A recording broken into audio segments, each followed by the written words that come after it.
The Gandhi family loses no opportunity to criticize the PM Modi-led center over Gaza and Palestinians. The Wayanad MP Priyanka Gandhi in particular has time and again resorted to a series of tweets, even going to the extent of criticizing India's foreign policy for her love of Palestinians. But then, what she forgets or tries to ignore is how inhabitants from her constituency of Wayanad and Kerala are benefiting from Israel. There is a large number of families in Wayanad who work as caregivers in Israel and pray for the prosperity of the Jewish nation.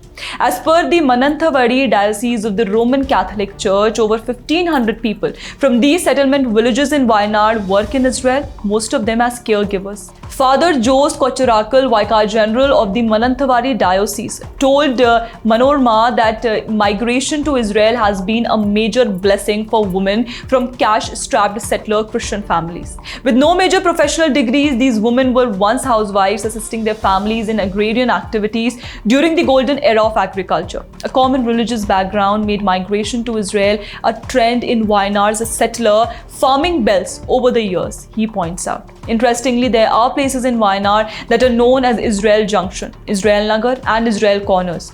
Go to Israel is a trend in these places, but Priyanka seems to be either not aware of this fact or intentionally ignoring it.